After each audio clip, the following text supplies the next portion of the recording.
সবাইকে শুভেচ্ছা জানিয়ে শুরু করছি আজকের দেশের কথা দশের কথা। আপনারা জানেন যে দেশ টিভির রাতের এই আয়োজনে আমরা এমন একটি প্রসঙ্গ নিয়ে কথা বলে থাকি যেটি নিয়ে দেশের মানুষ ভাবছে বা কথা বলছে, বা যে প্রসঙ্গটি ভীষণ রকম সাম্প্রতিক, প্রাসঙ্গিক এবং যে বিষয়টিকে বলা যায় খানিকটা টক অফ দি টাউন। আর এই সময়ে এসে গত কদিন ধরে বিশেষ করে বাংলাদেশের একজন অত্যন্ত সম্মানিত এবং আন্তর্জাতিকভাবে যিনি খ্যাতিমান একজন অভিনেত্রী পরীমণি, তার একটি ঘটনাকে কেন্দ্র করে, যিনি তার উপরে যৌন হামলার ঘটনা, যিনি ধর্ষণের অভিযোগ এবং হত্যার অভিযোগ এনেছেন, এই ঘটনাটিকে কেন্দ্র করে বাংলাদেশের একটি বিশেষ ক্লাব সামনে এসেছে এবং এই ক্লাবটি সামনে আসার পর আবারও নতুন করে ক্লাব কালচার আলোচনায় এসেছে। ফলে আজকে আমরা একটু আলাপচারিতায় খতিয়ে দেখতে চাই ক্লাব কালচারের ভেতর বাহির। ফলে আমাদের আলোচনার বিষয় নির্ধারণ করা হয়েছে ক্লাব কালচার ভেতর বাহির। এই নিয়ে কথা বলবার জন্য আমাদের সঙ্গে রয়েছেন তিনজন অতিথি। রয়েছেন লেখক, সাংবাদিক ও বিশ্লেষক মাসুদ কামাল, রয়েছেন লেখক ও ব্লগার আরিফ জেপ্তিক এবং রয়েছেন আইনজীবী ও মানবাধিকার কর্মী ব্যারিস্টার ফারজানা মাহমুদ। আপনাদের তিনজনকেই স্বাগত জানাচ্ছি আজকের দেশের কথা দশের কথায়। মাসুদ কামাল, আপনাকে দিয়ে শুরু করতে চাই। আপনি অনেকটা সময় ধরে বাংলাদেশের অর্থনৈতিক পরিবর্তন, সামাজিক পরিবর্তন এবং রাজনৈতিক পট পরিবর্তন সবকিছুই সাংবাদিকতা করতে গিয়ে প্রত্যক্ষ করেছেন, পরখ করেছেন, বদলগুলো দেখেছেন। বাংলাদেশের ক্লাব কালচারকে আপনি কিভাবে মূল্যায়ন করবেন? দেখেন, আমাদের এখানে যে ক্লাব যেগুলো আছে আর কি, আসলে ক্লাব কালচারটা তো আসছে যে ব্রিটিশদের আমল থেকে। তো আমি নিজে যখন আমি ব্যক্তিগত জীবনে আমি সাংবাদিকতা করতেছি, প্রথম ক্লাবের সঙ্গে যখন আমি পরিচিত হলাম সেটা হলো যখন আপনার 93-র কথা বলছি, 93-4-এর কথা। তখন আমি মাত্র সাংবাদিকতা শুরু করেছি। তো আমার একটা আপনার প্রেস কনফারেন্স ছিল, সেটা ছিল ঢাকা ক্লাবে। তো আমি কিছু না জেনেই সেই অনুষ্ঠানে আপনার ওই প্রেস কনফারেন্সটা কভার করার জন্য যাই, যে আমি প্রথম ধাক্কাটা খাই। ধাক্কাটা কি হবে, আমাকে ঢুকতে দেওয়া হবে না ক্লাবে। তো এটা আমার জন্য এক নতুন অভিজ্ঞতা যে আমাকে তারা দাওয়াত করেছে, ঢুকতে দিবে না কেন? কারণ হলো আমি স্যান্ডেল পরে গিয়েছিলাম। তো একজন সাংবাদিক সে স্যান্ডেল পরে সবসময় যেতেই পারে, এটা কোনো ব্যাপার না। আমি অভ্যস্ত ছিলাম স্যান্ডেল পরে যাওয়ার ব্যাপারে, কিন্তু আমাকে ঢুকতে দেবে না। তখন কি আর করা, তখন উদ্যোক্তা যিনি, উনি শেষ পর্যন্ত কি করলেন, তারও ওই প্রেস কনফারেন্স যাওয়া দরকার। তখন আমি এমন একটা পত্রিকায় কাজ করি যে পত্রিকাটা ওই সময় মোটামুটি বিখ্যাত। তো ওই পত্রিকাটার কভারেজ দরকার, উনি করলেন কি, আমাকে ওখান থেকে পেছন দিক দিয়ে রান্নাঘরের কিচেনের ভিতর দিয়ে যেখানে লোকজন যাওয়া আসা করে সেই দিক দিয়ে ঢুকিয়ে আমাকে ভেতরে ঢুকালেন এবং কাজ শেষ করে ওই দিক দিয়ে বের করে দিলেন। এখন আমার প্রশ্নটা হলো কি, ওই সময় প্রথম ধাক্কাটা খেলাম। ধাক্কাটা কি খেলাম, যে এটা বাংলাদেশের মধ্যে আরেকটা দেশ, যে দেশে বাংলাদেশের নিয়ম চলে না। বাংলাদেশের একজন মানুষ, দেশের একজন মানুষ স্যান্ডেল পরে যে কোনো জায়গায় যেতে পারবেন, কিন্তু ক্লাবে ঢুকতে পারবেন না। মানে দেশের মধ্যে আরেকটা দেশ, যে দেশ এই দেশের সাধারণ মানুষের যে জীবনযাপন সেটাকে স্বীকৃতি দেয় না। ওই লুঙ্গি পরে যাওয়া যাবে না। বাংলাদেশের এমন কোন বাঙালি আছে, পুরুষ আছে, যে বাঙালি পুরুষ জীবনে লুঙ্গি পরেনি, ওই লুঙ্গি পরে যাওয়া যাবে না। কেন যাওয়া যাবে না? কেন যাওয়া যাবে না? তো এই জিনিসগুলোকে আপনি এন্টারটেইন করেছেন, এই নর্মস গুলোকে আপনি এন্টারটেইন করেন। ব্রিটিশদের আইন ছিল, ব্রিটিশ এরকম করেছিল, তাদের নিজেদের সঙ্গে এই নেটিভদের একটা পার্থক্য তারা মেনটেন করার জন্য ওগুলো করেছিল, করতে পারে। দেশ তো তারপর দুবার স্বাধীন হয়েছে। তো আমরা কেন আমাদের ঘরের মধ্যে আরো একটা এরকম লম্বা প্রাচীর তোলা ঘরকে আমি এন্টারটেইন করব? দেখেন, সারা দেশে কোথাও আপনি মদ্যপান করতে পারবেন না, ক্লাবে গেলে করতে পারবেন। কেন? সারা দেশের আইন কি ক্লাবের মধ্যে চলবে না? কেন চলবে না? আপনি নানা রকম ছল ছুতা করতেছেন। তো এই যে জিনিসটা, এটা হলো, এটা খুব ইন্টেনশনালি, খুব সুচিন্তিত ভাবে এবং খুব বিকৃত ভাবে এই জিনিসটাকে টিকিয়ে রাখা হয়েছে। এটি আমার প্রারম্ভিক বক্তব্য, তারপরে অন্যরা বলুক, শুনি। অনেক ধন্যবাদ মাসুদ কামাল। আপনি আপনার নিজের জীবনের একটি নেতিবাচক অভিজ্ঞতা, যেটি বাংলাদেশের সবচাইতে অভিজাত ক্লাব বলে পরিচিত, সেটির সঙ্গে হলো আপনি আমাদের জানালেন, কিন্তু একই সঙ্গে অন্য আরেকটি প্রসঙ্গ এসেছে, যেটি ভালো কি মন্দ এখানে আমাদের অতিথিরা বলবেন। আরিফ জেপ্তিক, আপনার কাছে আসতে চাই। ক্লাব কালচারের সঙ্গে আমাদের অতিথি মাসুদ কামালের যে নেতিবাচকভাবে পরিচয় সেটির একটি বাস্তবতা আমরা জানতে পারলাম, কিন্তু ঠিক ক্লাব কালচার বলতে আপনি ঠিক কিভাবে দেখেন বা জিনিসটা আসলে কি, এবং এই ক্লাব কালচার সম্পর্কে আপনার প্রারম্ভিক মূল্যায়ন? প্রথম কথা হচ্ছে এই ক্লাবগুলা কিন্তু লিমিটেড কোম্পানি, এই জিনিসটা আমাদেরকে মাথায় রাখতে হবে।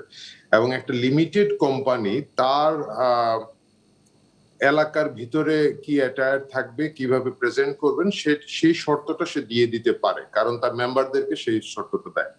এখন মাসুদ ভাইয়ের যে অভিজ্ঞতা হয়েছে, এই অভিজ্ঞতাটা ঢাকা ক্লাবে আরো অনেকেরই আছে, যেহেতু ঢাকা ক্লাব অনেক বনেদি পুরোনো ক্লাব এবং অনেকগুলো অনুষ্ঠান সেখানে হয়, বাইরের লোকজন সেখানে অনেকেই যান। আমরা যেটা করি, যেমন ধরেন ঢাকা ক্লাবে যদি আমার একটা অনুষ্ঠান করতে হয়, আমার অতিথিদেরকে বলে দেওয়া উচিত যে এটা হচ্ছে ড্রেস কোড। ইনভাইটেশনের সাথে আমি এটা বলে দিতে পারি। এটা কিন্তু বিভিন্ন জায়গায় বিভিন্ন ভাবে হয়। মানে আমরা ব্ল্যাক টাই ইভেন্ট বলি, ইভেন্ট ধরেন গায়ে হলুদে বলে দেওয়া হয় না যে জামদানি পরে আসবে, বা এটা হচ্ছে জামদানি না পড়লে কি আপনি তাকে অনুষ্ঠান থেকে বের করে দিবেন আরিফ জেপ্তিক? না না না না, এখানে হচ্ছে আপনি স্ট্রিক্টলি অ্যাক্সেস লিমিটেড। একজন মেম্বার একটা ক্লাবের একটা স্পেস ভাড়া নিচ্ছেন, কিন্তু যখন উনি নেন তখন কিন্তু ক্লাব ওনাকে বলে দেয় যে আপনাকে এই শর্ত মানতে হবে, এই অতিথিদেরকে নিয়ে মানে এই অতিথিদের ক্ষেত্রে এটা করতে হবে। উনি যদি ইনভাইটেশনে সেটা উল্লেখ না করে থাকেন, সেই মেম্বারের মেম্বার ছাড়া কিন্তু আপনি চাইলে আমি চাইলে যে কোনো ক্লাব ভাড়া করতে পারবো না। সো এটা মেম্বারদের প্রপার্টি, মেম্বাররা ভাড়া করতে পারেন। সেক্ষেত্রে এইটা হয়তো বলে দেওয়া উচিত ছিল, কারণ এই ধরনের অভিজ্ঞতা আমারও আছে। একসময় বিজিএম এর দু একটা মিটিং এ গিয়েছে, আমরা হয়তো তখন আমার গার্মেন্টস ফ্যাক্টরি ছিল, আমি গার্মেন্টস থেকে সরাসরি চলে গেছি, ফ্যাক্টরিতে কাজ করছি, হয়তো টি শার্ট পরা, গোল গলা টি শার্ট। সো আমি জানি যে access will be not avail, মানে easy to in the club place. এটা একটা জিনিস, মানে একটা মানুষ, এটা ক্লাবের প্রপার্টিটা তো হচ্ছে ক্লাবের মেম্বারদের সম্পত্তি। তারা তাদের এলাকার ভিতরে যদি মনে করেন স্পেসিফিক এই ব্যাপারটুকু আপনি পোশাক আশাকের এই বেঁধে দেওয়া নিয়মটা আপনি আপনি স্পষ্ট করতে পেরেছেন আপনার বক্তব্যখানে। আর কিছু যোগ করবার আছে আপনার ক্লাব কালচার নিয়ে? না, ক্লাব কালচার আমি খারাপ ভাবে দেখি না। ক্লাব বাংলাদেশে সবসময় ছিল। এখন প্রবলেমটা তৈরি হচ্ছে কোথায়? আগে ধরুন বাংলাদেশে কিছু বনেদি ক্লাব ছিল বা এক ধরনের মেম্বারশিপের রেস্ট্রিকশন ছিল, এটার ভিতরে একটা এখন যেভাবে হরে ধরে ক্লাব তৈরি হচ্ছে, এইটা একটু আশঙ্কার জায়গা তৈরি হচ্ছে। এগুলাতে যথেষ্ট পরিমাণ মনিটরিং হচ্ছে কিনা না, সেই প্রশ্নটা রয়ে গেল। হরে ধরে বলতে আপনি ঠিক কি বুঝিয়েছেন আরিফ জেপ্তিক, একটু স্পষ্ট করবেন? আমি পরিষ্কার করে বলি, এই মুহূর্তে ধরেন আপনি যদি উত্তরা এলাকায় খুঁজেন, লিমিটেড কোম্পানি ক্লাব 20টা হতে পারে, গুলশান বনানী এলাকায় 20টা হতে পারে। আগে কিন্তু এগুলো ছিল না। আগে Gulshan club, Uttara club, Dhaka club, এইরকম কিছু কিছু ক্লাব ছিল।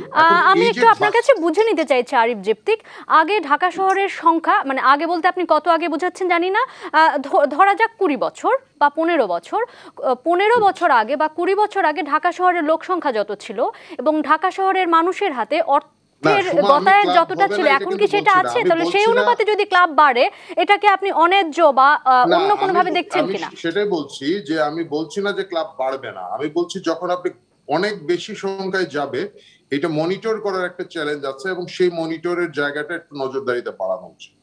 মানে যে কোনো জিনিস ধরেন একটা শহরে একটা বা দুটো থাকলে আমি আপনি সকলেই হয়তো ওইটাই ব্যবহার করি, ওইটা জানার একটা সুবিধা। এটা শুধু ক্লাব না, যে কোনো জিনিস।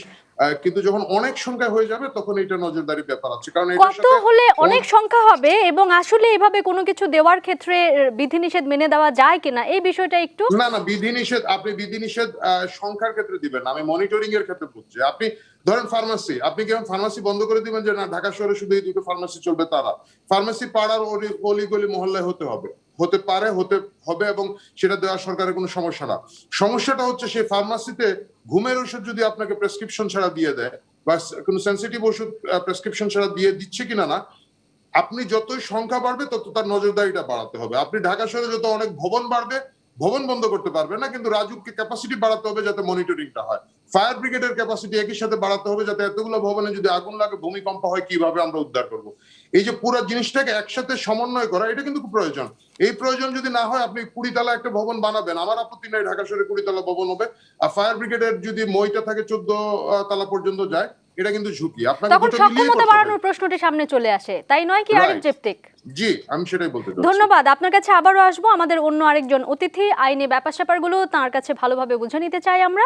রয়েছেন ব্যারিস্টার ফারজানা মাহমুদ। ব্যারিস্টার ফারজানা মাহমুদ, আপনার কাছে প্রশ্নটি করবার আগে একটু আমি একটা ভূমিকা না দিলে আর চলছে না। আমাদের দুই আগের অতিথি তারা ক্লাব কালচার বলতেই যেভাবে বনেদি কালচারের মধ্যে অভিজাত ক্লাবের মধ্যে ঢুকে গেলেন, মনে হচ্ছে যেন ক্লাব মানেই বোধহয় অভিজাত বা বনেদি হতে হবে। কিন্তু আমরা পাড়ায় পাড়ায় মিউজিক ক্লাব, বিশ্ববিদ্যালয়ে ফিল্ম ক্লাব, এরকম নানান ঘটনা, নানান প্রেস ক্লাব, রাইটার্স ক্লাব, নানান ক্লাবের কথা আমরা জানি বাংলাদেশ এবং পৃথিবীব্যাপী। এবং পৃথিবীব্যাপীর কথা বলতে গেলে আপনি যদি ফ্রেঞ্চ রেভলিউশনের কথা বলেন, ফ্রেঞ্চ রেভলিউশনের সবচেয়ে বড় যে ভূমিকাটি রেখেছিল একটি ক্লাব, সেটি হচ্ছে জ্যাকোবিন। তারা ফ্রেঞ্চ রেভলিউশনের পিছনে একটি অন্যতম শক্তি হিসেবে, বুদ্ধি হিসেবে কাজ করেছে। এখন ক্লাব মানেই কি আসলে অভিজাত কিনা, ক্লাব মানেই কি মন্দ কিনা, সেই বিষয়টি একটু আগে আপনার কাছে বুঝে নিই, পরে আমরা অন্য প্রশ্নগুলোতে যাব। জি, ধন্যবাদ সোমা আপনাকে। খুবই ইন্টারেস্টিং কনভারসেশন। আসলে আপনি যেভাবে প্রথমে রিলেট করলেন ক্লাবটার সাথে পরিমনির ইস্যু এবং আদার্স ইস্যুগুলা, সেটাতে কিন্তু ইন্ডিকেট করে এক ধরনের ক্লাবই, যেটা আরিফ সাহেব বললেন প্রাইভেট লিমিটেড কোম্পানির কথা, যেটা আসলে কিছুটা প্রফিট মেকিং এর দিকেই যায়। আপনি অ্যালকোহল সেল করছেন বা গ্যাম্বলিং করছেন, ওইভাবে এই ক্লাবের একটা কালচার। আরেকটা হচ্ছে ধরেন সোসাইটিজ রেগুলেশন অ্যাক্টের আন্ডারে যদি কোনো ক্লাব হয়, সেটাতে ধরেন ইন্টেলেকচুয়াল কোনো আপনার ব্যাপার স্যাপার থাকতে পারে, লোকজন গ্যাদার হতে পারে, মুভির ব্যাপারে কথা বলতে পারে, বই নিয়ে কথা বলতে পারে। তো আমরা এটাকে দুই ভাগে দেখতে পারি। একটা হচ্ছে প্রফিট মেকিং এর জন্য আপনি গ্যাম্বলিং, এবং গ্যাম্বলিং তো নিষিদ্ধই আইনত, কিন্তু তারপরও আপনি করছেন কোনোভাবে, আপনি অ্যালকোহল বিক্রি করছেন, ঠিক আছে। এখানে দেখা যায় অনেক সময় আমরা শুনি হাউজি খেলা হয় টাকার বিনিময়ে, এই জাতীয় ধরেন একটা ক্লাবের কথা। এবং যেটা বনেদি কথাটা আসলো, একটা ক্লাবের মেম্বারশিপ এখানে কত টাকা খরচ করতে হয় বলেন তো, সেটাকে আমি তো অ্যাফোর্ড করতে পারবো না 50 লাখ 60 লাখ টাকা। তো এটা তো আসলে বনেদি কালচারই হয়ে গেল এই ক্লাবগুলোতে। আর যদি আপনি ইন্টেলেকচুয়াল যে ক্লাবগুলোর কথা বলেন বা ফিল্ম না, সোসাইটি, ওভারঅল আমরা আজকে ক্লাব নিয়ে কথা বলছি, আমরা ক্লাব কালচার বুঝতে চাইছি। ক্লাবের মধ্যে কি কি পড়ে বুদ্ধিবৃত্তিক জায়গা থেকে, যদি আপনি ডিস্কো ড্যান্স বলেন, আমরা সবই বুঝতে চাই। জি জি জি, আমি সেটাই বলছি যে আপনি দু ধরনের তাহলে ভাগ করতে পারেন আসলে। একটা হচ্ছে যে এই ধরনের ক্লাব যেগুলাতে আপনাকে কিছু লিমিটেড মানুষের জন্য অনেক বড় অঙ্কের টাকা দিয়ে কিছু প্রোটোকল মেনটেন করে কি করা হচ্ছে, এক ধরনের এলিট শ্রেণী তৈরি করা হচ্ছে, যেখানে ইন্টেলেকচুয়াল কোনো ব্যাপার নেই। আরেকটাকে আপনি ধরতে পারেন যে এখানে ইন্টেলেকচুয়াল কন্ট্রিবিউশন থাকবে, একটা সোসাইটাল মুভমেন্টের ব্যাপার থাকবে, কিছু একটা আদর্শগত জিনিস থাকবে যেটাকে নিয়ে তারা কি করে কাজ করে, যেমন ফিল্ম সোসাইটি একটা উদাহরণ হতে পারে। তো এইখানে যে বনেদির ব্যাপারটা আসছে, আমি আপনাকে এটা অলরেডি বললাম যে বনেদিয়ানার ব্যাপারটা ওইখানে থেকেই যায়, যে এত টাকা মেম্বারশিপ দিয়ে যারা ঢুকবেন তাদের তো কিছু ধরেন রুলস রেগুলেশন প্রোটোকল আলাদা থাকতেই পারে। আর আপনার আমাদের দেশের আইন দুই ধরনের জিনিসটাই পারমিট করে, কিন্তু কোন ক্লাবে অ্যাকচুয়ালি এই যে যদি আপনি দেখেন যে মাদকদ্রব্য নিয়ন্ত্রণ আইনের ব্যাপারটা, যে কিভাবে আপনার অ্যালকোহল কনজাম্পশন, সেলিং বা আপনার ডিস্ট্রিবিউশন, প্রিজার্ভেশন, এই ব্যাপারগুলো কন্ট্রোল করে, এটা তো প্রহিবিটেড এইভাবে করা। এবং আপনার কিভাবে আমাদের পাবলিক গ্যাম্বলিং অ্যাক্ট 1867 গ্যাম্বলিংটাকে প্রহিবিট করে। তো এগুলো আরো আসলে আপনি যদি আমাকে সময় দেন আমি বিস্তারিত বলতে পারি, সেটা আপনার উপর ডিপেন্ড করবে। না, আমরা বিস্তারিত জানতে চাই ব্যারিস্টার মাহমুদ, আমরা বিস্তারিত জানতে চাই, কিন্তু তার আগে আমি আরো একটি জিনিস একটু বুঝতেই চাই। আপনি বলছিলেন যে ক্লাবের মধ্যে তার মানে আমরা নন প্রফিট এবং প্রফিট দুই ধরনের ক্লাবের কথাই ভাবতে পারি, কিন্তু আপনি বলছিলেন যে ধরা যাক যারা মুনাফা করতে চায় বা ক্লাবের মধ্যে তারা, আপনি যেটিকে বনেদি ক্লাব বলছিলেন, ধরা যাক বাংলাদেশের এই মুহূর্তে, আমি যদি একটু আপনাকে দেখে তথ্যটা বলি, আজকে থেকে 40 বছর আগে আপনি যদি ঢাকা মানে বাংলাদেশের জিডিপির সাইজ দেখেন, জিডিপির সাইজ ছিল মাত্র 18.14 বিলিয়ন ডলার, মানে ইউএস ডলার। কিন্তু সেখান থেকে এটা হচ্ছে আমি 1980-র কথা বলছি, 80-র পর আপনি যদি 90-এ আসেন, খানিকটা সামান্য বেড়ে হয়েছে 31 পয়েন্ট সামথিং। কিন্তু এরই মাত্র 20 বছর পর সেটা 53-তে উঠেছে, আর এর 20 বছরের মধ্যে এই সাইজটা এখন দাঁড়িয়েছে 310 বিলিয়ন ইউএস ডলার। তার মানে এটা এখন আপনি যদি গুণে দেখেন 1980-র তুলনায় 17 গুণ বেশি। যেই দেশে অর্থের সাইজ এত বড় বেড়েছে, এবং যেই দেশে আপনি পৃথিবীর অন্যতম গ্রোয়িং কান্ট্রি, যেই দেশে সবচেয়ে বেশি কোটিপতির সংখ্যা খুব দ্রুত গতিতে বাড়ছে, তাহলে সেই দেশে যদি এরকম এলিট ক্লাব থাকে, আপনারা কোথায় ঠিক দান্দিকতাটা দেখছেন, একটু পরিষ্কার করে বলবেন? আমি বলবো যে এটা আসলে প্রিভিলেজ শ্রেণী সবসময় তাদের যে এলিট কালচারটা এটা কিন্তু রেখে দেওয়ার চেষ্টা করে, এটা সব সোসাইটিতেই আছে। তো আমাদের সোসাইটিতেও দেখা যায় একটা শ্রেণী তো সেটা আপনার নিজেদের মধ্যে কুক্ষিগত করে রাখতেই চায়। এবং এই যে আমাদের মাসুদ কামাল সাহেব যিনি বললেন যে ওনার যে স্যান্ডেল পরে যাওয়ার অভিজ্ঞতাটা, এটা কিন্তু ওটারই ম্যানিফেস্টেশন যে আপনাকে একটা শ্রেণীর মধ্যে দিয়ে এটাকে আটকে রাখা হচ্ছে, এটা সবার জন্য ওপেন না। এখানে তো অবশ্যই একটা যদি বৈষম্যের ব্যাপার থাকে সেটা আছে, এটা থাকতেই পারে। আমাদের সমাজে অনেক ধরনের বৈষম্য দেখা যায়, আমরা সেটাতে অনেক সময় অভ্যস্ত হয়েও যাই।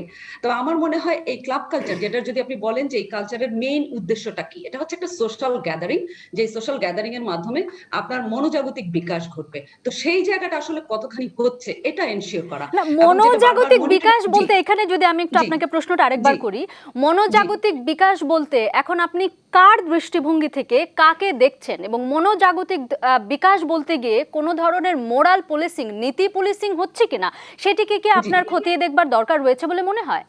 আমার মনে হয় এটা রয়েছে। আদারওয়াইজ আপনার দেখেন, যদি আমাদের অ্যাক্ট গুলা দেখেন বা আমি যদি সংবিধানের কথাই বলি, আমাদের সংবিধানে কিন্তু বলা হয়েছে যে আপনার রাষ্ট্র কি করবে, যে কোনো ধরনের গ্যাম্বলিং, প্রস্টিটিউশন এবং অ্যালকোহল কনজাম্পশন, হ্যাঁ, উইদাউট এনি মেডিকেল গ্রাউন্ড, সেটা কি করবে, প্রহিবিট করার ব্যবস্থা করবে। তার মানে কি আমাদের রাষ্ট্রই বলছে আমরা এই জাতীয় জিনিস কি করব, কন্ট্রোলের মধ্যে রাখবো, প্রহিবিট করব। কেন? এটা তো আপনার একটা মোরাল ডিগ্রেডেশনের দিকে নিয়ে যায়। ফারজানা, ব্যারিস্টার ফারজানা মাহমুদ, রাষ্ট্র যে কোনো কিছু করলেই সেটা কতখানি ন্যায্য হয়, এখানে আমার একটি জাস্ট এই মুহূর্তে মনে পড়লো, বাংলাদেশে নারী মানে নির্যাতনের সঙ্গে, বিশেষ করে ধর্ষণের সঙ্গে একটি সাক্ষ্য আইন রয়েছে, যেটা আপনি খুব ভালো জানেন।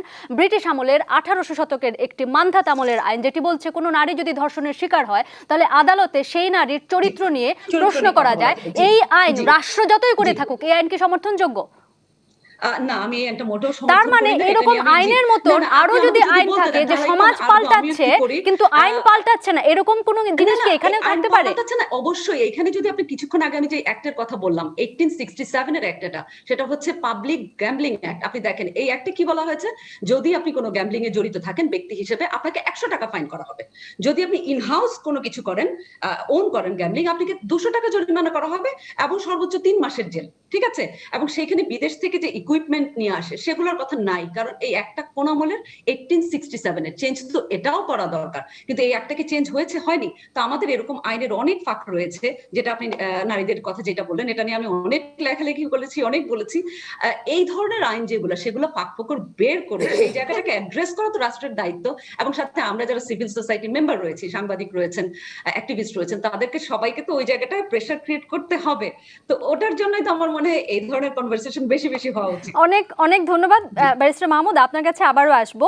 মাসুদ কামাল, আপনার কাছে আসতে চাই, কারণ আপনি যখন আলাপের সূত্রপাত ঘটান, আমরা শুরুতেই একেবারে ওই বনেদি ক্লাবে চলে গিয়ে আমরা তাদের দোষ ত্রুটিগুলোই আগে দেখেছি, কিন্তু বাস্তবতাটা আসলে বুঝতে চাই। পৃথিবীব্যাপী মেগা সিটিগুলোতে তাদের যেই ধরনের একটা বন্দোবস্ত ব্যবস্থাপনা থাকে বা ক্লাব থাকাটাই মানে এটা দোষের কিনা, বা যেটা আরিফ জেপ্তিক স্পষ্ট করে বলবার চেষ্টা করলেন যে আসলে একটা নির্ধারিত কোনো গ্রুপ, গোষ্ঠী, গোত্রভুক্ত মানুষ, তারা যদি তাদের জন্য একটা নির্ধারিত এলাকা বেছে নেয়, নিজেদের জন্য কোনো নিয়ম করে নেয়, এতে আসলে দোষের কিছু নেই। কিন্তু আমার প্রশ্ন হচ্ছে, আপনি এই বনেদি ক্লাবগুলোকে দোষের চোখে দেখছিলেন, কিন্তু আমার প্রশ্ন হচ্ছে, যেহেতু অর্থনৈতিক একটা বিরাট পরিবর্তন আসছে, বিশ্বে বিশ্বায়নের কারণে সংস্কৃতিতে একটা বড় পরিবর্তন আসছে, এখন এইটাকে কি আমরা আসলে এইভাবে ক্রিমিনালাইজেশনই করতে থাকবো ক্লাব কালচারকে, নাকি এটাকে আরিফ জেপ্তিক যেটা বলছেন যে এক ধরনের মনিটরিং প্রক্রিয়া আনা, কোনটা আমরা ঠিক ভাবতে পারি? দেখেন, বাংলাদেশে কি এমন কোনো আইন করা যায় যাদের কোটি টাকা থাকবে তাদের জন্য 2টা ভোট আর রিকশাওয়ালার 1টা ভোট করা যাবে? প্রস্তাব দেওয়া যাবে? একজন কোটিপতি বলতেই পারে আমার মাথায় অনেক বুদ্ধি, আমি এই বুদ্ধির যে আমার বেশি আছে তার প্রমাণ হলো আমি কোটি টাকা অর্জন করেছি, অতএব দেশকে এভাবে পরিচালিত হবে যেটা আমি একজন রিকশাওয়ালার চেয়ে ভালো বুঝি, অতএব আমার জন্য 2 ভোট দেওয়া হোক। এই প্রস্তাব দেওয়া যাবে? যাবে না। কেন যাবে না? তাহলে অর্থ কখনো এই ধরনের সামাজিক কর্মকাণ্ডের মাপকাঠি হতে পারে না। এই হলো 1 নম্বর কথা। প্রাইভেট ল, ওকে, প্রাইভেট ক্লাবের প্রাইভেট ল চলবে, ঠিক আছে, কিন্তু ল অফ ল্যান্ড বলতে একটা কথা আছে। আপনি যখন এই ভূখণ্ডে করবেন, এটা প্রাইভেটই করেন আর সুপার প্রাইভেট করেন, আপনি ভূখণ্ডের আইনকে লঙ্ঘন করতে পারবেন না। ভূখণ্ডের আইন এই ক্লাবের চৌহদ্দির ভেতরে লঙ্ঘিত হচ্ছে কিনা সেটা কি দেখা হচ্ছে? যারা ক্লাবগুলোতে একবার গিয়েছে, আমি বিভিন্ন সময় বিভিন্ন অনুষ্ঠানের জন্য গিয়েছি, ব্যক্তিগত দাওয়াতে আমি যাইটাই না, বিভিন্ন অনুষ্ঠান কভার করতে আমি গিয়েছি, এবং সেখানে যে আমার যে অভিজ্ঞতা হয়েছে সেই অভিজ্ঞতা হলো দেশের প্রচলিত আইন এই সমস্ত ক্লাবের চৌহদ্দির ভেতরে অবাধে লঙ্ঘিত হচ্ছে। জুয়া খেলা হচ্ছে, মদ্যপান হচ্ছে, অস্বীকার করার কোনো উপায় নাই। পরিমণির ঘটনা এবং এই ধরনের ঘটনা জানিয়েছে, আরো অনেক কিছু হচ্ছে। তো হচ্ছে এই আপনার কিছুদিন আগে আমি জানতাম যে গুলশানের এই যে আপনার ইয়ের কাছে, গুলশান ঢোকার সময় লিঙ্ক রোডে ওখানে একটা ফুয়াং ক্লাব ছিল, ওখানে আরো অনেক কিছু হয়েছে, যার ফলে এটা বন্ধই হয়ে গেছে। হচ্ছে তো, তাহলে সেগুলি হচ্ছে আইনের বাইরে। কিন্তু এখন আইন নিয়ে আপনি প্রশ্ন করতে পারেন, হ্যাঁ আইন নিয়ে প্রশ্ন সারাদিন চলতে পারে, কিন্তু আইন যতক্ষণ পর্যন্ত আপনি না পাল্টাতে পারবেন ততক্ষণ পর্যন্ত এক্সিস্টিং লকে আপনি মানতে হবে। এটাই দেশের নিয়ম, পৃথিবীর সব দেশে এটা নিয়ম। ইন্ডিয়াতে মদ্যপান অবাধে চলে, আপনি ওখানে মদ যে কিনে হাতে নিয়ে ঘুরতে পারবেন, কোনো আপনাকে সার্টিফিকেট দেখাতে হবে না ডাক্তারের। আর এখানে আপনাকে ভুয়া হলেও একটা সার্টিফিকেট পকেটে নিয়ে ঘুরতে হবে। তো তো আপনার আইনটা সমালোচনা করতে পারবেন, আইনটাকে অমান্য করতে পারবেন না, এই জিনিসটা আপনাকে মাথায় রাখতে হবে। তো সেইভাবে যদি আমি মানি, আমার কথা হলো কি, আপনি ক্লাব কালচার তো আছে, প্রেস ক্লাব আছে না? প্রেস ক্লাবে তো আপনার মদ্যপান হয় না, ওখানে করা যায় না, অন্যান্য অনেক কিছু হয়। প্রেস ক্লাবে একসময় হাউজি খেলা হতো, আমিও প্রেস ক্লাবের মেম্বার। হাউজি খেলা যেটা হতো প্রেস ক্লাবে, আগে দেখতাম, এখন দেখি না।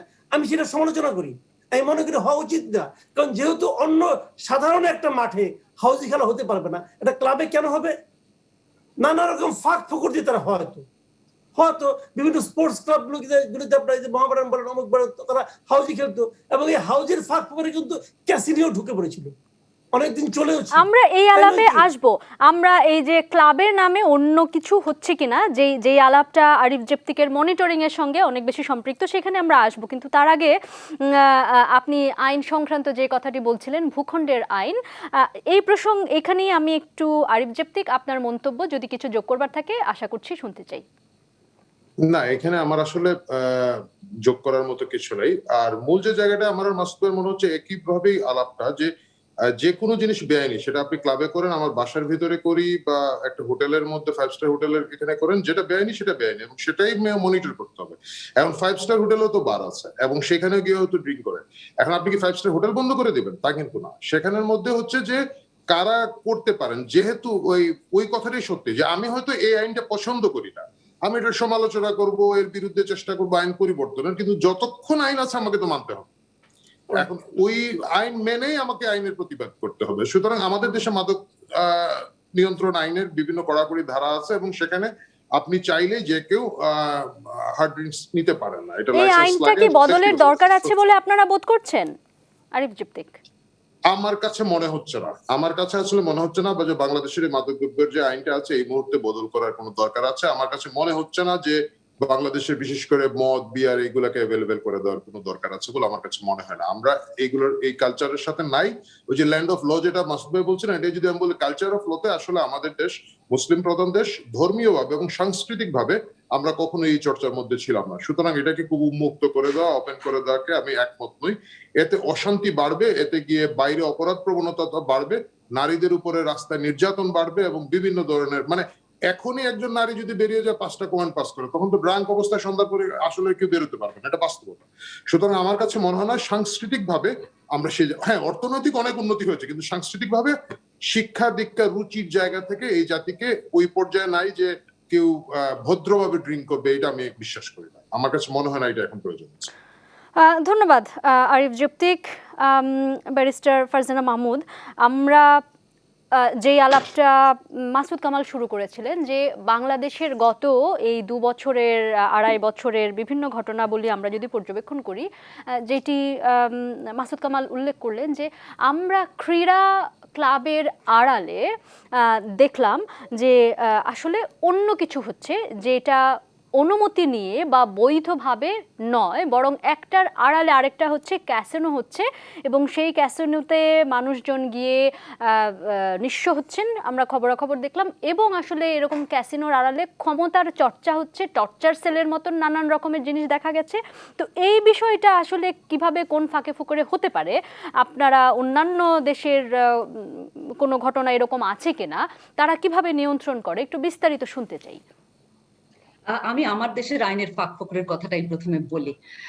দেখেন, আইন তো আমাদের আছে, যে আপনি যেটা বললাম যে পাবলিক গ্যাম্বলিং অ্যাক্টের অধীনে আছে যে আপনি কি করতে পারবেন, গ্যাম্বলিং করতে পারবেন কি পারবেন না।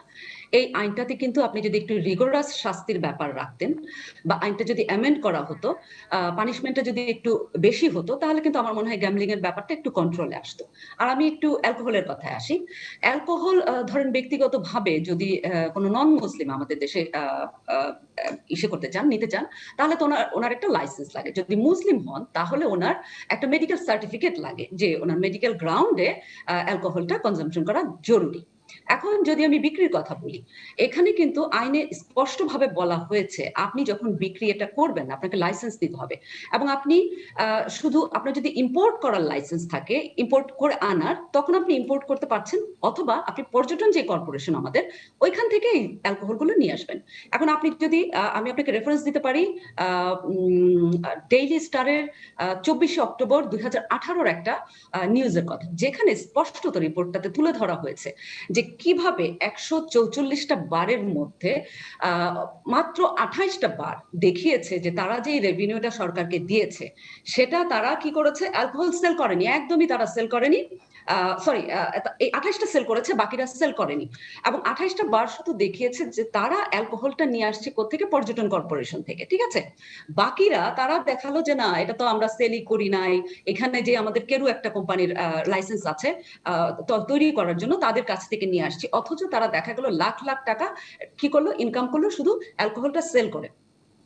এখন এই যে এই জিনিসগুলো, এগুলো কি হয়, আপনি যখন একটা অবৈধ পন্থায় অন্য কোনো ভাবে ব্ল্যাক মার্কেট থেকে নিয়ে আসছেন এই জিনিসগুলা, তখন আপনাকে অনেক ধরনের লিয়াজো মেনটেন করতে হয়। সেটা আপনাকে কি করে, অপরাধ প্রবণ করে তোলে, অপরাধ আশ্রয় দেওয়ার জন্য অপরাধীদের একটা জায়গা সৃষ্টি করে। অনেক ধন্যবাদ ব্যারিস্টার ফারজানা মাহমুদ। এই জায়গায় আপনাকে একটু থামাচ্ছি, কারণ আলাপটি এমন এক জায়গায় গিয়েছে যেখানে আমরা আরো খানিকক্ষণ ধরে এই আলাপটি এগিয়ে নিয়ে যেতে হবে, সেজন্য আমাদের খানিক সময় দরকার। কিন্তু এই মুহূর্তে আমরা একটু বিরতিতে যেতে চাই। সুপ্রিয় দর্শক, দেশের কথা দশের কথায় আজকে আপনারা দেখছেন ক্লাব কালচার ভেতর বাহির। এই প্রসঙ্গে জানবার জন্য এবং আমাদের সঙ্গে রয়েছেন তিনজন অতিথি, আছেন সাংবাদিক মাসুদ কামাল এবং ব্যারিস্টার ফারজানা মাহমুদ, রয়েছেন লেখক ব্লগার আরিফ চিপ্তিক। আমাদের তিনজনকেই বিরতির পর আরও একবার স্বাগত জানাচ্ছি। ব্যারিস্টার ফারজানা মাহমুদ, আপনি বিরতিতে যাবার আগে বলছিলেন যে মানুষজনদেরকে অপরাধী প্রবণ করে তুলবার যে প্রসঙ্গটি, সেটি আপনি যদি সংক্ষেপে শেষ করেন তাহলে আমি আমার প্রশ্নটিতে যেতে চাই। জি, ধন্যবাদ সোমা। যখন ধরেন আপনাকে আইন পারমিট করছে না এই ধরনের অ্যালকোহল বিক্রি করাতে বিভিন্ন ক্লাবগুলোতে, বাট আপনি করছেন কোনো না কোনো ভাবে, আপনি এটা ম্যানেজ করছেন, তাহলে আমাদের গভর্নমেন্টও কিন্তু কি হচ্ছে, ডিপ্রাইভড হচ্ছে রেভিনিউ থেকে। বিশাল ধরনের একটা রেভিনিউ এর এখানে গ্যাপ রয়ে গেছে, সেটা গভর্নমেন্টকে ডিপ্রাইভ করতে হচ্ছে, ডিপ্রাইভড হচ্ছে গভর্নমেন্ট। এবং আরেকটা জিনিস হচ্ছে যেটা, এই যে যখন আপনি এরকম করে অ্যালকোহলটা ম্যানেজ করছেন, আপনি কিন্তু একটা গ্রুপের সাথে লিয়াজো মেনটেন করছেন, এবং তখন তাদের অপরাধকে আপনার কি করতে হয়, দমিয়ে রাখতে হয়, তাদের সাথে একটা লিয়াজো মেনটেন করতে হয়। হয়তো অনেক ধরনের ব্যাপার থাকে এখানে লেনদেনের, এবং এই ধরনের যে বারগুলো আমাদের দেশে রয়েছে, আপনি যদি একটু খোঁজ নিয়ে দেখেন তাহলে দেখা যাবে সেই বারগুলোতে আসলে যেসব উঠতি বয়সী ছেলে মেয়েরা যায়, তাদের অ্যালকোহল কনজাম্পশন করার আসলে বয়সও হয়েছে কিনা, তাদের আইন পারমিট করে কিনা, এই জায়গাগুলো মনিটর করার কোনো ব্যবস্থা আমাদের এখানে ধন্যবাদ ব্যারিস্টার ফারজানা মাহমুদ, আছে কিন্তু হচ্ছে না। আপনার কাছে আসবো। মাসুদ কামাল, একটু আপনার কাছে আসতে চাই। শুরু করি। ব্যারিস্টার মাহমুদ যে তথ্যটি দিলেন, যদি সেটি ভুল হয়ে না থাকে বা কাছাকাছি সত্য হয়ে থাকে, ডেইলি স্টারের প্রতিবেদনের বরাত দিয়ে তিনি বলছেন যে 144টি বারের মতন আছে যেখানে 28টি বার নিজেদের কথা বলেছে যে তারা হ্যাঁ অ্যালকোহল বিক্রি করে। আমার প্রশ্ন হচ্ছে, তার মানে যেখানে এত সংখ্যক পরিমাণ বার রয়েছে, স্বীকার করে বা স্বীকার না করে, এবং এই যে এই ক্লাবগুলো, এই বারগুলোতে ব্যাপক সংখ্যক মানুষ যাচ্ছেন, তাহলে এটা কি আসলে প্রমাণ করছে যে সমাজে এর একটি চাহিদা রয়েছে? সোমা, আমি একটু ইন্টারাপ্ট করি। এই বারগুলা লাইসেন্স প্রাপ্ত, গভর্নমেন্টের লাইসেন্স প্রাপ্ত এই বারগুলা। ধন্যবাদ 144টার কথা যেটা ধন্যবাদ। জি। হ্যাঁ, সেই জায়গা থেকেই আমি তাহলে মাসুদ কামাল প্রশ্নটি একই রইল। তার মানে এই যে এত বিপুল সংখ্যক না হলেও একটা বড় সংখ্যক আমরা বার দেখছি, লাইসেন্স নেওয়া দেখছি এবং এর জন্য আরো আগ্রহ তৈরি হচ্ছে নেওয়ার জন্য, এটা কি তাহলে প্রমাণ করে যে তার মানে সমাজের মধ্যে ভেতর থেকে একটা চাহিদা এখানে রয়েছে?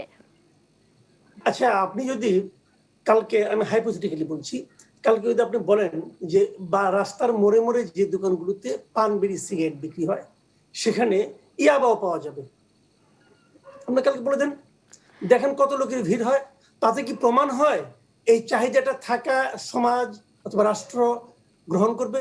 মাসুদ কামাল, এখানে বোধহয় একটু স্পষ্ট করা দরকার, আসলে আমাদের আলাপটা অন্যদিকে চলে যাচ্ছে, আমরা সেদিকে নিব না, এটা আমাদের আলোচনার উদ্দেশ্যও নয়, কিন্তু আলাপটি আপনি যেখানে নিয়ে গেছেন এটা একটু কনফিউশন তৈরি করতে পারে। ফলে আমি একটু এক কথায় পরিষ্কার করে দিতে চাই যে পৃথিবীর অন্যান্য অনেক দেশ, মানে অন্যান্য উন্নত বা অনুন্নত দেশের মধ্যে অনেক দেশ, আপনি ভারতের কথা তো নিজেই বললেন, আপনি ইউরোপের কথা, আমেরিকার কথা, নানান দেশের কথা বলতে পারেন, সেই সমস্ত জায়গায় এই যে পাব বলুন, নাইট ক্লাব বলুন, সেগুলো ওপেন, সেগুলো গ্রহণযোগ্য, কিন্তু আপনি যেই মাদকের কথা বললেন সেটা আবার একটা অন্য ব্যাখ্যায় চলে যাচ্ছে, আমরা ওখানে যেতেই চাই না।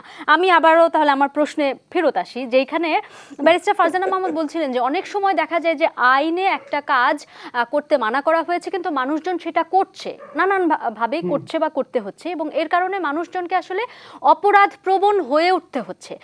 কিন্তু আমাদের সমাজে যেহেতু এই ধরনের একটা চাহিদা আছে, কোনো না কোনোভাবে আমরা দেখতে পাচ্ছি গ্রোয়িং যে নাম্বার অফ বার্স, তাহলে এই মানুষকে আটকে রাখা, 1800 বা ব্রিটিশ আমলের আইন দিয়ে আটকে রাখা, এটাও কি মানুষকে অপরাধী প্রবণ হতে এক ধরনের ইয়ে করছে নাকি? শুনেন ভাই, যখন নাকি আইন ছিল না তখনও খুন খারাপি হতো, যখন আইন হয়েছে তখনও খুন খারাপি হচ্ছে, যখন চরম দণ্ড হচ্ছে তখনও হচ্ছে। আসলে আইনে কি আছে এটা বিচার করে লোকে সবসময় অপরাধ করে তা কিন্তু নয়। অপরাধ যখন লোকে করে, মানুষ যখন অপরাধ প্রবণ হয় সেটা নিজস্ব কারণেই হয়, এবং নিজস্ব কারণটা তার মধ্যে যে তৈরি হয় সেটা বিভিন্ন ভাবে হয়, পারিবারিক কারণে হয়, সেটা ব্যক্তিগত সম্পর্কের টানাপোড়েনের কারণে হয়, সামাজিক কারণে হয়, রাষ্ট্রীয় কারণে হয়, নানা কারণেই হয়। তো এখন একই ঘটনার এক এক দেশে এক একটা আইন, কেন এক এক দেশে এক একটা আইন? ইন্ডিয়ায় যে জিনিসটা বৈধ আমার এখানে অবৈধ কেন?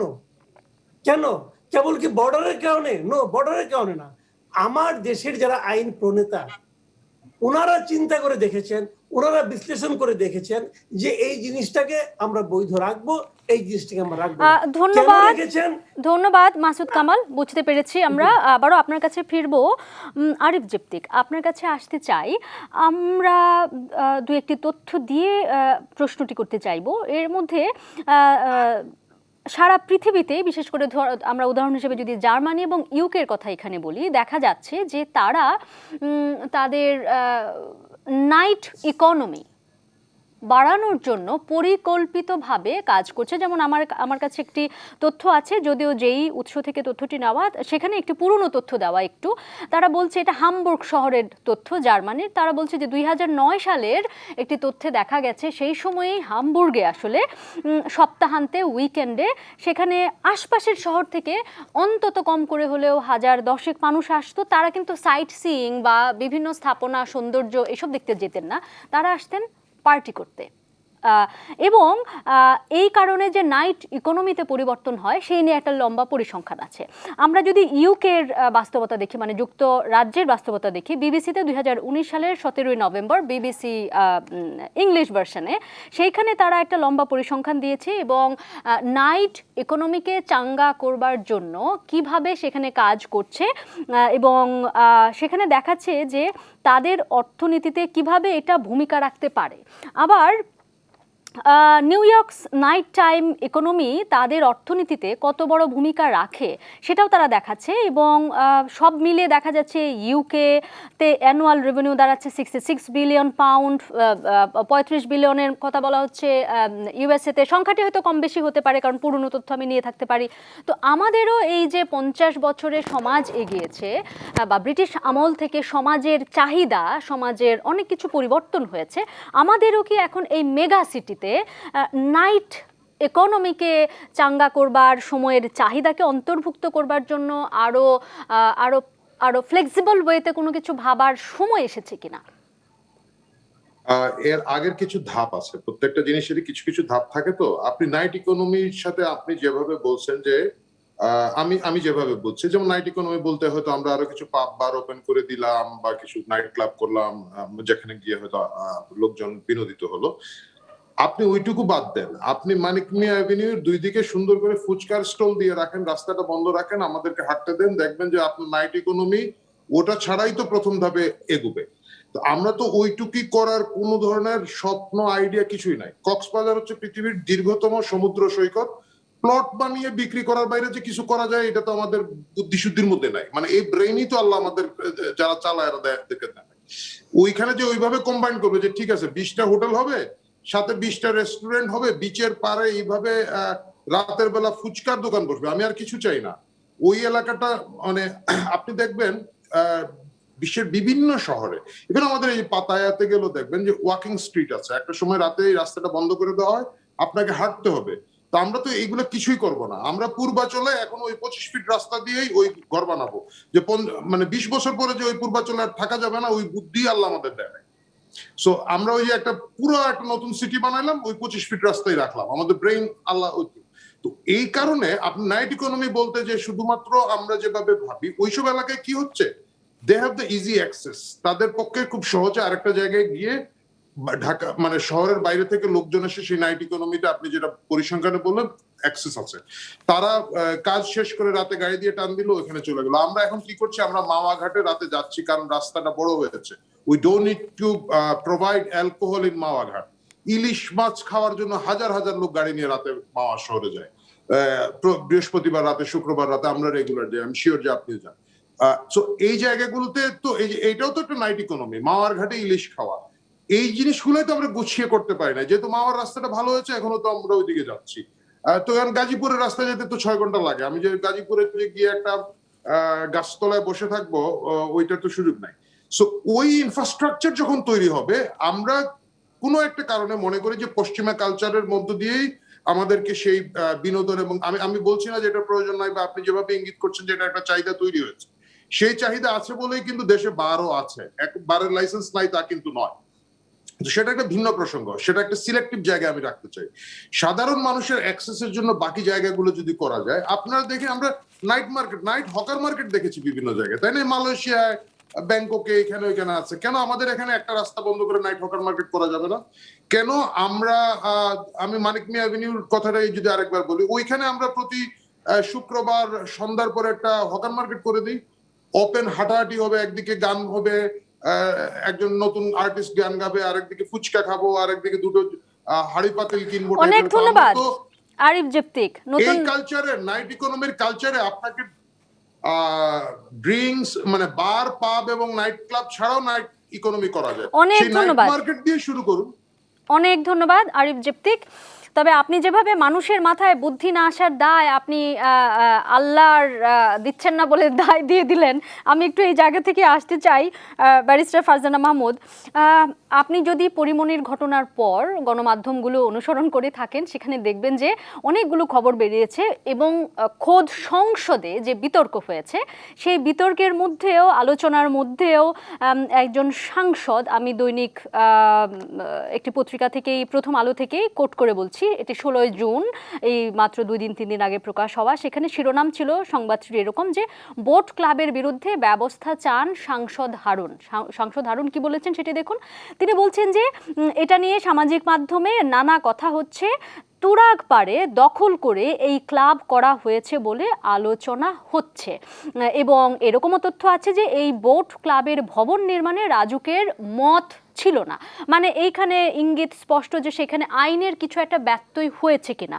আপনারা এরকম কিছু জানেন কিনা, বা আইনের ব্যত্যয় ঘটে থাকলে আসলে প্রতিকার কি হতে পারে, একটু বুঝতে চাই। জি, সোমা, আপনার অ্যান্সারটা আমি আসবো, তার আগে একটা জিনিস একটু বলি আপনার প্রিভিয়াস কথার প্রেক্ষিতে। যে কোনো দেশের সংবিধান বা আইন সেই দেশের মানুষের কি চাহিদাটাকে কিন্তু রিফ্লেক্ট করে। আপনি যে ইউরোপের তুলনাটা বারবার দিচ্ছেন, আমি এটাতে একদম দ্বিমত পোষণ করছি, কারণ ইউরোপের কালচার আর আমাদের দেশের কালচার একরকম না। বাংলাদেশ কিন্তু সেকুলার কান্ট্রি, কিন্তু তার মানে এইটা না বাংলাদেশ রিলিজিয়াস সেন্সিটিভিটিকে মূল্যায়ন করে না। আমাদের রিলিজিয়াস সেন্সিটিভিটি কিন্তু আমরা মূল্যায়ন করে থাকি। এবং যেখানে অ্যালকোহল কনজাম্পশনের কথাটা আসছে, সেটা আমাদের সামাজিক প্রেক্ষিতেই এটা নিষিদ্ধ ঘোষণা করা হয়েছে, কারণ আমাদের অনেক ধরনের, যেটা আরিফ জেপ্তিক সাহেব বললেন, যে আমরা এই আলাপে আর যেতেই চাই না, কারণ এটা আসলে আজকে আমাদের আলোচনার প্রসঙ্গই না, কিন্তু বারবার আলোচনা ওইদিকে কেন যাচ্ছে আমি ফেরত আসতে চাই, আমরা এই আলাপে ফেরত আসতে চাই। আপনি আপনার যেটা সেকেন্ড কোয়েশ্চেন ছিল, এখনকার কোয়েশ্চেনটা, সেটা হচ্ছে এটা আসলে রাজুক ভালো বলতে পারবেন তাদের সাথে কি ধরনের সমস্যা, এটা কি আসলেই প্ল্যান করে মেনটেন করে করা হয়েছে না, বা নদীর জায়গা দখল করা হয়েছে, এটা রাজুকের ব্যাপার, এবং সেটা রাজুকই আমার ধারণা এক দায় নিবেন। আর এখানে যদি আপনি বলেন বোট ক্লাবের কথা, এটা হয়তো আগেও এরকম ছিল, আমরা জানতাম না, একটা ঘটনার প্রেক্ষিতে এটা উঠে আসছে, সেটা নিয়ে হয়তো মাননীয় সংসদে আলোচনা করেছেন, বা আমি বলবো এই আলোচনাটাও কম কি, এটা যে উঠে আসছে এবং এটার প্রেক্ষিতে হয়তো বাকি যদি অন্য কোনো অনিয়ম চলে থাকে সেগুলোও বের হয়ে আসবে, এবং সেটা নিয়ে আমরা ভবিষ্যতে দেখতে পাবো যে সরকার হয়তো একটা পজিটিভ ভূমিকা রাখছেন এই ক্লাবগুলোর বিরুদ্ধে, যদি এরকম মাসুদ কামাল, এই আইন ক্লাবগুলো আসলে এক ধরনের ক্ষমতা প্রদর্শন বা পেশি প্রদর্শন, এই ধরনের কোনো আসলে মাস্ক হিসেবে কাজ করে কিনা, মুখোশ হিসেবে কাজ করে কিনা, যে অভিযোগগুলো আমরা পাই, সেটা জুয়ো থেকে শুরু করে ক্যাসিনো বা টর্চার সেল যেগুলো আপনারা বলছিলেন, একটু আমাদের বলতে পারেন? না, এখানে আমি কিন্তু বলছি না এটা টর্চার সেল হিসেবে কাজ করছে। না না না, আমরা যেটা দেখেছি যে মাঝখানে যখন ক্যাসিনো প্রচুর উদ্ধার করা হচ্ছিল, কেমন করে ক্ষমতার ব্যবহার হতো, যেটা আমাদের আগের আলাপেরই একটা রেফারেন্স আমি টেনে প্রশ্নটা করলাম। আচ্ছা, এখানে যে জিনিসটা হয়েছে আসলে কি আমি বলি আপনাকে, যে এটা হলো একটা সামাজিক বিভাজনের বিকৃত উপস্থাপন, সহজ কথা। এবং সেই বিভাজনের ভিত্তিটা হচ্ছে অর্থনীতি। আমি কিছু লোক ধনী হয়ে গেছি, গরিব একটা লোক কেন আমার পাশে এসে বসবে, সেটা আমি মানতে পারি না। আমার মধ্যে এই ধরনের একটা মানসিকতা তৈরি হয়েছে। সেই মানসিকতাটার চর্চার একটা কেন্দ্র হলো এই ক্লাবগুলো, যে আমি যে ধনী, তুমি যে দরিদ্র, তুমি যে আমার পাশে এসে বসার যোগ্য নও। তোমার শরীর দিয়ে ঘামের গন্ধ বেরোয়, আমার শরীর দিয়ে পারফিউমের গন্ধ বেরোয়, তো পারফিউম এবং ঘাম মিশতে পারে না। এই জিনিসটাই প্রমাণের একটা প্রচেষ্টা, এটা হতেই থাকবে, এটা আপনি থামাতে পারবেন না। আমি যতই চিৎকার করি না কেন, কোনো লাভ নেই, কারণ এটা হতে থাকবে। আমার হয়তো সে টাকা নেই বলে আজকে অনেকে বলবে বা তুমি তো অক্ষমের আর্তনাদ করতেছো, এটাও কিন্তু অস্বাভাবিক কিছু না। আমারও তো টাকা হয়ে গেলে কি করতাম আমি জানি না, কিন্তু আর্তনাদ তো করছি। আপনি অক্ষমে বলেন না যাই বলেন, আর্তনাদ করছি। এবং আমি মনে করি আমাদের মতো লোকের সংখ্যাই দেশে বেশি। এই যে আর্তনাদটা আপনি ধীরে ধীরে শুনবেন, শুনতেই থাকবেন, এটা শোনাটা অস্বাভাবিক কিছু না। বাট আমার প্রশ্নটা হলো কি, যে তারা তাদের মতো থাকবে রে ভাই, আমি থামাইতে পারবো না, আমার তো শক্তি নাই, আমাদের কারোরই তো শক্তি নাই। বাট আমার কোশ্চেনটা হলো যে রাষ্ট্র তাদেরকে একটা, যে কথাটা আরিফ জেব থেকে একদম শুরু থেকেই বলতেছে, যে মনিটরিং, রাষ্ট্র তাদেরকে রাষ্ট্রের আইনের মধ্যে আনবেন, আইনের কাঠামোবদ্ধ করবেন, এটি হলো আমার কথা। আপনি যত টাকাই থাকুক না কেন, আপনি যতক্ষণ পর্যন্ত এই ভূখণ্ডে থাকবেন, ততক্ষণ পর্যন্ত এই ভূখণ্ডের আইনকে আপনার মানতে হবে, এবং যদি না মানেন রাষ্ট্র আপনাকে মানাতে বাধ্য করবে।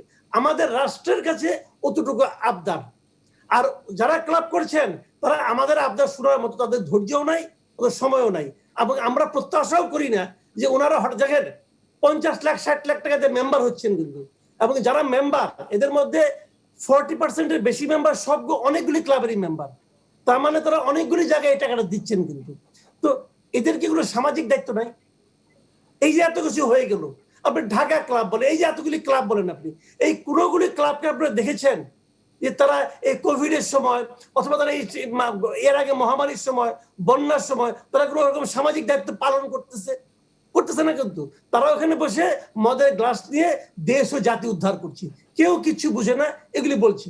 তো এইটা তো আমরা চলতে দিয়েছি, চলুক, এটা আমরা ফিরাতে পারবো না। অনেক ধন্যবাদ। আমার বক্তব্য ওইটুকুই। অনেক ধন্যবাদ মাসুদ কামাল। আমরা আপনার এই যে ক্ষুধিতের যেই যেই আপনার ভাষায় যে আক্ষেপ এবং আবদার সরকারের কাছে, নিশ্চয়ই এটাও কোথাও না কোথাও পৌঁছাচ্ছে, অন্তত দর্শকের কাছে পৌঁছচ্ছে। আরিফ জেবতিক, এই যে বারবার একটা ডোনেশনের প্রসঙ্গ এলো, এইখানে আমি আসলে একটু স্পষ্টভাবে বুঝতে যে কেউ যদি তার মানে তিনি যদি বৈধ পথে আয় উপার্জন করে সেই টাকাটা ইনকাম করেন এবং সেই টাকাটা ডোনেশন করেন, নিশ্চয়ই তাতে সে ধনী হওয়া একটা অপরাধ, মানে এখনো দেশের আইনে না আর কি। তো তিনি যদি টাকা থাকেন, তিনি যদি সদস্য হতে পারেন, সেটাকে আমরা মানে আইনসঙ্গতভাবে অপরাধী বলতে পারি না। আমার প্রশ্ন হচ্ছে যে আমরা গত কদিনে এরকম আলাপ আলোচনাও শুনেছি যে বহু সরকারি কর্তা তারা এরকম ক্লাবের সদস্য এত বড় বড় অঙ্কের টাকা সেখানে দিচ্ছেন। তো এগুলো আসলে কেমন করে হতে পারে? তারা এত টাকা কোথায় পেতে পারেন? আমাদের মনিটরিং এর তাহলে কি মানে কি অবস্থা বা কোথায় মনিটরিং হতে পারে একটু বলবেন আপনি? এখানে দুটো বিষয়, মানে প্রত্যেক সরকারি কর্মকর্তাই যে ওইখানে টাকা দিয়ে মেম্বারশিপ নিয়েছেন সেটা কিন্তু নয়। আপনি খোঁজ খবর নিলে দেখবেন পদাধিকার বলে কিছু সরকারি কর্মকর্তাকে বিভিন্ন ক্লাবের মেম্বারশিপ দেওয়া হয়। এটা ঢাকা শহরেও দেওয়া হয়, ঢাকার বাইরেও দেওয়া হয়। ধরা যাক ঢাকার বাইরে এরকম একটা ক্লাব আছে, ওইখানকার যিনি জেলা প্রশাসক যাবেন তাকে একটা মেম্বারশিপ অফার করা হয়। এটার কিন্তু ওনার জন্য কিন্তু এটা 20 লক্ষ বা 50 লক্ষ নয়, জেলা প্রশাসক মহোদয় এখানে কারণ হচ্ছে কি ওই ক্লাবগুলো যারা চালান এরা সমাজের মানে ওই এলিট বলেন বা প্রভাবশালী অংশ, তারা সরকারের প্রভাবশালী অংশের সাথে যোগাযোগটা রাখতে চান। এবং একটু আগে বেস্ট ফারজানা যে কথাটা বললেন যে এইখানে মাদক বা এই কি বলা যায় মডেল বার লাইসেন্সের আড়ালে যে এই অন্যান্য জিনিস হয়, যেমন এই বারের সোর্সিং কি, কত কনজিউম হয় না হয়, এই সবগুলো দিয়ে তো একটা ঝামেলা তৈরি আছে। তো সেই ঝামেলা থেকে বাঁচার জন্য যারা ঝামেলা করতে পারেন তাদেরকেও এইটার এক ধরনের অংশীদার করে নেওয়া। তার মানে আপনি বলছেন যে প্রত্যক্ষে আসলে তাদের যোগসাজশ আপনি এখানে দেখতে পাচ্ছেন? তাদেরকে আর কোনো কারণে মেম্বারশিপ দেওয়ার কোনো কারণ আছে বলে তো আমি মনে করি না। একটা লিমিটেড কোম্পানিতে 50 লক্ষ টাকার একটা শেয়ার আমি মাসুদ কামালকে ফ্রি কেন অফার করব? আনটিল অর আনলেস আমি ওনার কাছ থেকে 50 লাখ টাকা ভ্যালু সরাসরি না পাইলে অন্যভাবে পাচ্ছি। এটা তো বাস্তবতা। মানে আমি ধরে নিচ্ছি উনি একজন সাংবাদিক, তাকে এইটা যদি 50 লাখ টাকার মেম্বারশিপ দেই, উনি ঢাকা শহরে আমার এই ক্লাবের বিরুদ্ধে যা নিউজ হবে এটা কোনো না কোনো ভাবে কভার করতে পারবেন, তার সেই হোল্ড আছে, তাকে এই জন্যই দেওয়া হয়। না হলে তো এটা কেন দিবে? সো যাদেরকেই দেওয়া হয়, এবং এটা শুধুমাত্র যে এই সরকারি কর্মকর্তাদেরকে দেওয়া হয় সবসময় তা কিন্তু না, সমাজের বিভিন্ন জায়গায় প্রভাবশালী যারা সরকারের বাইরেও আছেন তাদেরকেও এটা দেওয়া হয়। মানে এটা আমি হয়তো ওইভাবে স্পেসিফিক এই মুহূর্তে টেলিভিশন চ্যানেলের নাম বলবো না, আমি অনেককে জানি যারা সরকারি না কিন্তু বিভিন্ন ক্লাবের মেম্বার এবং এটা তারা টাকা দিয়ে কেড়ে নেয়, কিন্তু কোনো না কোনো ভাবে ওই ক্লাবের উপকারে তারা আসেন বলেই তাদেরকে দেওয়া হয়। ধন্যবাদ। আমরা আসলে অনুষ্ঠানের শেষ দিকে পৌঁছে গেছি। শেষ আপনাদের পরামর্শ, বক্তব্য, মন্তব্য জানতে চাইব। শুরু করতে চাই ব্যারিস্টার ফারজানা মাহমুদ, আপনাকে দিয়ে। মনিটরিংয়ের আলাপটা এসছে, প্রয়োজন অপ্রয়োজন চাহিদা মেটানো সব ধরনের আলাপই হয়েছে। আপনার শেষ মন্তব্য জানতে চাই। জি, আমার যেটা মনে হয় যে বাংলাদেশ তো একটা সেকুলার দেশ, এখানে আমাদের অনেক ডিপ্লোমেটসরাও থাকেন, সেই কারণে হয়তো অ্যালকোহল কনজাম্পশনের ব্যাপারটা থেকেই যাবে আসলে। এবং 2020 সালে দেখবেন একটা পলিসি, একটা ড্রাফট পলিসি হয়েছে, নিউজ পেপারে সেটা এসেছে, যে ড্রাফট পলিসিতে আসলে বলা হয়েছে যে আপনি ট্যুরিজমটা যদি এনহ্যান্স করতে চান তাহলে এখানে অ্যালকোহল কনজাম্পশনের ব্যাপারটা একটু অ্যালাউ করতে হবে ফরেনারদের জন্য। তো সেই জায়গাটায় আমি বলবো যে এই জায়গাটা মনিটরিং এর যে ব্যাপারটা যেটা আমরা বারবার বলে আসছিলাম, এই অ্যালকোহলটা কেনা হচ্ছে, কিভাবে আনা হচ্ছে, কোথেকে, সোর্সটা কি, সেটা মনিটর করা, যেন আমাদের গভর্নমেন্ট কোনো ধরনের রেভিনিউ থেকে বঞ্চিত না হয়। এবং এটা কারা কনজিউম করছে, কাদের কাছে সেল করা হচ্ছে, এই ক্লাবগুলোর অভ্যন্তরে কি কি কার্যকলাপ হচ্ছে, এই জায়গাটা আমি মনে করি মনিটর করার একটা বিশাল একটা দায়িত্ব আমাদের সরকারের উপর রয়ে গিয়েছে। এবং শুধু ক্লাব কালচার বলতে আমরা যদি এটাকে এমন ভাবে নিয়ে যাই পাশ্চাত্য দেশে যা হয় সেটা অনুসরণ করে, তাহলে এটা হবে না। ক্লাবের একটা সুস্পষ্ট একটা ইসেও থাকতে হবে, আদর্শিক একটা জায়গাও থাকতে হবে। আমি আশা করবো যে আমাদের ক্লাবগুলো যেগুলো রয়েছেন, এলিট ক্লাবগুলা, তারা অন্তত সেই আদর্শিক জায়গায় কিছুটা নিজেদের একটা হয়তো ভূমিকা রাখতে পারবেন বা এগিয়ে আসবেন, যেন আমরা এটাকে নেগেটিভ চোখে না দেখি এবং আমরা আরো নানা ধরনের ক্লাব তৈরি করার জন্য আসলে আগে আসি। অনেক ধন্যবাদ, অনেক ধন্যবাদ ব্যারিস্টার মাহমুদ। আরিফ জেবতিক, আপনার শেষ মন্তব্য। আমার মন্তব্য অনেকটাই বেস্টে ফারজানার সাথে মিলবে। আমি আসলে ক্লাব কালচারকে উৎসাহিত করার পক্ষে। সেই ক্লাব শুধু এলিট ক্লাব না, বিভিন্ন শ্রেণীর ক্লাব। ঢাকা শহরে যেরকম $300 হোটেল আছে, 300 টাকার হোটেল আছে, যার যার সাধ্যমতো বিভিন্ন স্পেস দিতে হবে লোকজনকে।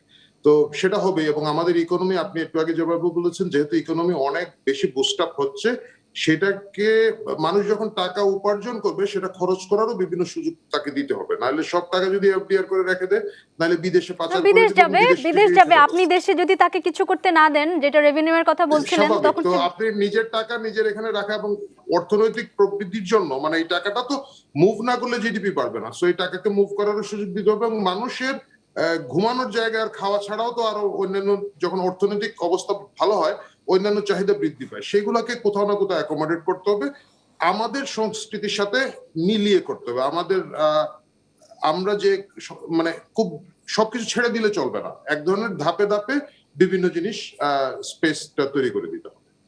ধন্যবাদ। মাসুদ কামাল, আপনার শেষ মন্তব্য। আমার শেষ মন্তব্য হলো, দেখেন, এই দেশে একটা সরকার আছে, এই দেশের 1 ইঞ্চি জায়গাও থাকবে না যা নাকি আমাদের প্রচলিত আইনের জবাবদিহিতার বাইরে থাকবে, পরিষ্কার কথা।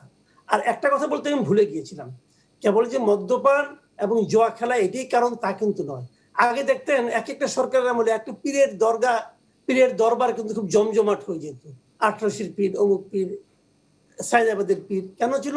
ওখানে লেনদেন হতো, ওখানে আলাপ আলোচনা হতো, অনেক কিছু হতো। আমাদের ক্লাবগুলি কিন্তু এটারও একটা দিক, যে ওখানে বড় বড় কর্মকর্তারা যান, বড় বড় ব্যবসায়ীরা যান, ওখানে একটা ওই মদের গ্লাস সামনে নিয়ে আলাপ আলোচনা হয়, লেনদেন হয়, কি শেয়ারিংটা হয়, পার্সেন্টেজটা ঠিক হয়, এগুলিও হয়। যেটাই হোক, আমার বক্তব্য হলো যেটাই হোক, ঢালাও অভিযোগ হয়ে যাচ্ছে না তো আবার মাসুদ কামাল? না, আমি কোনো কিছু ঢালাও বলছি না তো, আমি আমার উপলব্ধির কথা বলছি। আমি তো এখানে বিচার করতে বসিনি, আমি আমার মতামত ব্যক্ত করতে বসছি। আমার মতামত ভিত্তি করে কারোর কোনো শাস্তি হবে না, আলোচনাটা হবে। তো আমি আলোচনাটা তুলতে চাচ্ছি, আর কিছু নয়। তো সেই জিনিসগুলো এগুলো হয়, এবং যেগুলো আমি বললাম একদম না জেনে বললাম তা কিন্তু নয়। এই আলোচনাটা, এই প্রসঙ্গটা আগে তুললে আরিফ দেব থেকে আমার ধারণা আমার চেয়ে ভালো বলতে পারতেন। প্রসঙ্গটা উঠেনি, যে কোনো কারণেই হোক। এই আমার কথা হলো জবাবদিহিতার মধ্যে আনতে হবে সবকিছু। অনেক ধন্যবাদ আরিফ জেপ্তিক, ব্যারিস্টার ফারজানা মাহমুদ এবং মাসুদ কামাল, আপনাদের তিনজনকেই। আলোচনা নিশ্চয়ই আমাদের দর্শক যারা সঙ্গে ছিলেন, যারা শুনেছেন, তা আমাদের অতিথিদের বক্তব্য শুনে এবং আপনাদের নিজেদেরও যা কিছু মতামত, মন্তব্য এবং অভিমত, তার প্রেক্ষিতে নিশ্চয়ই আপনাদের একটি দৃষ্টিভঙ্গি দাঁড়াবে, বা নিজের ভাবনা যা আছে সেটাও পক্ষ বিপক্ষ পোক্ত কিছু একটা হবে। কিন্তু যেটা আমাদের অতিথিরা বলছিলেন যে সময় পাল্টাচ্ছে, এটিও সত্য। যেটি আরিফ জেপ্তিক বলছিলেন যে সময় পাল্টাচ্ছে, এটিকেও যেরকম স্বীকার করতে হবে, কিন্তু হুট করে একটা বড় জিনিস সমাজ গ্রহণে সক্ষম কিনা সেটিও ভাবতে হবে। সেই বড় জায়গায়, বড় পরিবর্তনের জায়গায় সমাজকে নেওয়ার জন্যে, সেখানে ধীরে ধীরে সমাজকে অভ্যস্ত করানোর জন্য ছোট ছোট ছোট ছোট পরিবর্তনের সূচনা করতে হবে। নইলে যেইভাবে যা চলছে সেই রকমভাবে যদি চলতে থাকে, তাহলে যেটি ব্যারিস্টার ফারজানা বলছিলেন যে সেই ফাঁক ফোকর দিয়ে অপরাধ প্রবণ হয়ে ওঠার একটা পরিস্থিতি সমাজের থেকেই যাবে কিনা, এটিও যেরকম সত্য। এবং মাসুদ কামাল যেটি বলছিলেন, সব সুযোগই থাকবে, কিন্তু ভূখণ্ডের আইন বলে একটি কথা আছে, সেখানে আসলে মানুষকে কোনোভাবে নিগৃহীত করা যায় কিনা সেই প্রশ্নটিও নিশ্চয়ই সবাই আপনারা যারা আছেন শুনেছেন, এবং হয়তো ভেবে দেখবারও এখানে রসদ রয়েছে। আমাদের সঙ্গে থাকবার জন্য অনেক ধন্যবাদ। সবাই ভালো থাকুন, সুস্থ থাকুন। আবারও দেখা হবে আগামীকাল। শুভরাত্রি।